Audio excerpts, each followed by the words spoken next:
Hello guys वर्तमान आम संबलपुर को आसीचु बुलिया तो प्रथमे आम माँ संबलेठी दर्शन करने जाऊँ। प्रथम प्रथम थर आम आसचु संबलपुर।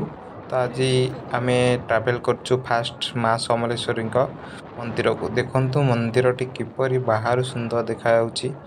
तो रास्ताटा मंदिर को जीवाई चारिपटू अच्छी किंतु आम पार्किंग पटू जाकि गाड़ी पार्किंग करूँ तापर भीतर को जीवु। जेहेतु आमर ये जड़े चिन्हा थे बाइक धरिकी आम 3 जण आसचु। मो सांग मु आ से जड़े दादा हे बड़ सी आसचु। तो देखु आमर संबलपुर बहुत डेभलप हो माँ मंदिर चारिपाखे बाउंड्रीटा बहुत सुंदर है। भाभी नी एत सुंदर हो माँ मंदिर पाखे माँ समलेश्वरी मंदिर पाखे गाड़ीटा ये पार्किंग करदेबू। तापर आम 3 जण आक सेपटे बुली बुली जीवु।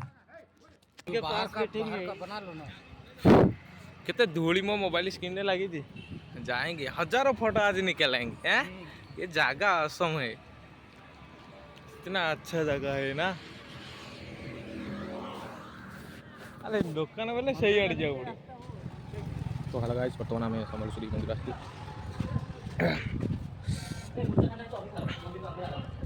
मैं नहीं खाऊंगा, मैं थोड़ी ना खाता हूँ। तुम लोग दोनों कितना अच्छा जगह है।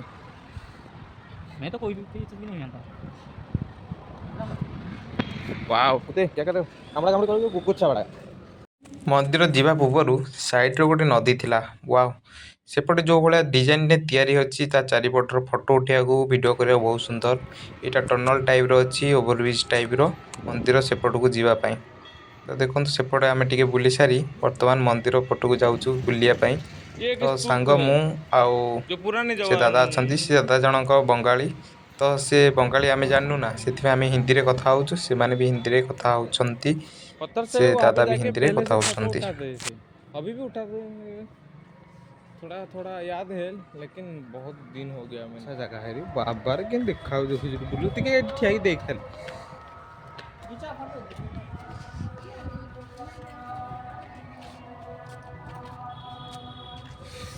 ये ठिया आम टे चारिपट देखिलु बहुत सुंदर देखा। फेरिकी आसिया थे गले फेरिकी आसिया मन ही हेनी। मो सांग को बारंबार को देख केमी जगह है बहुत सुंदर है भाई। मु गोटे मत भल लगे पुरी आउ ये गोटा जगह मत संबलपुर माँ समलेठी बहुत सुंदर है। बहुत सुंदर लगे आउ चारिपाखे जो भाया कोई भी पार्क जाओ टाइप रही लोक फोटो उठाने मैंने के लिए गले अच्छा भी है। केबे बोरिंग हाँ हेबेनी। बहुत सुंदर लाइट लगी गछ लगी आज धूप भी अच्छा मंदिर हो रहा सब है। जिन गुड़ा लिखा जाए कौ पट गले कौन सुविधा अच्छी सब लिखा अच्छी।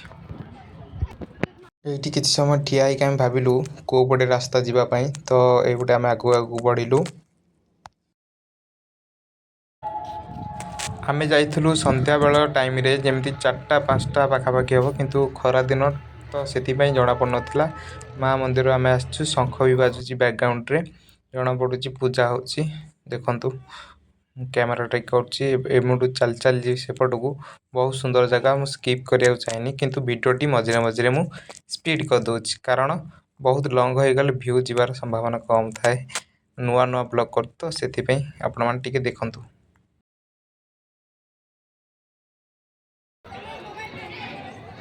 तो हम आ गए अंदर। अब देखो हमारे मेरे साथ ही जो आए थे वो दोनों फोन में बिजी है।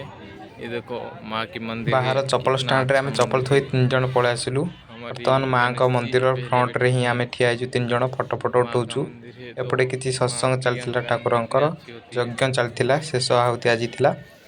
मंदिर बहुत भितर खुशी को आ रहा मोबाइल है। अलाउ नाला तो बाहर जी फोटो फोटो उठेकी आम भितर को जाइलु। भितर दृश्य तो देखी पारिनी। ठीक है।